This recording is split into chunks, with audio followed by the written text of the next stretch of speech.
na po ako. May dalawang business, may partner na rin po ako. Si Char tsaka si Sir Randy. Ito. Ako wala. Thank you po. Ano mo yung... Akala ko meron pa kung ano, mga benta-benta.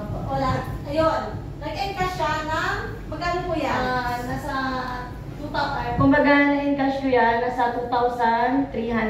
Actually, Opo. nag-encash siya ng sales, pero dahil na yun, ayan. Kaya, sige po, go ahead, go ahead. I-share it mo naman sa kanila, paano ka nakapag-encash ng ganyang kalaki at ayan, sa sobrang ngiti pa ng kanyang sponsor, oh.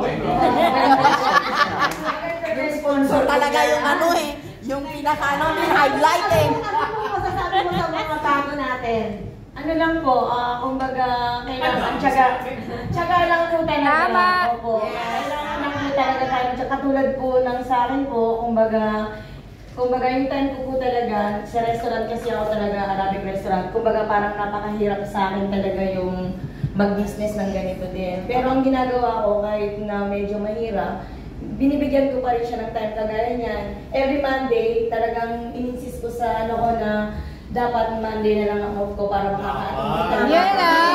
Tama!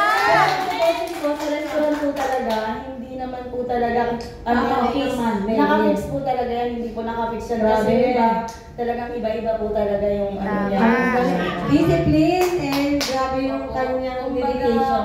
Kung minsan hindi ako nakakapunta, pasensya na rin po. Pero talagang kung kaya ko naman talaga pupunta, talagang nilalagyan ko naman po ng daan dito. At tuloy-tuloy lang. Opo. Ayun. Kumbaga, tsaga-tsaga lang po talaga tayo. Kasi kikitain, kumbaga business natin yan eh. Kailangan natin talagang ano siya. Opo. Saka napakasipag ng sponsor niya. Oy, sobra! Sobra po. Salamat po talaga. Yeah! Opo. Kasi talagang kahit na minsan, hindi naman sa minsan nawawalan tayo ng time or minsan nawawalan din talaga na ako ng dahil na syempre yung oras ko. Pero minsan siya rin lang sumusupport lang din sa akin na sinasabi lang din niya sa akin na go ka lang lagi, ganyan. Kaya ang ginagawa ko, sige, okay lang. Kumbaga, iniisip ko na lang lagi business ko. Tama. Kumbaga ngayon, hindi ko siya sa susunod, talagang aanihin ko din naman talaga. Yes. Tama. Kaya po ginagawa ni Ma'am Jolen siya kasi alam niya na para sa future mo rin yun. Tama. Kasi tumatanda na rin. Tama. So yun, sobra. Palakpakan naman natin.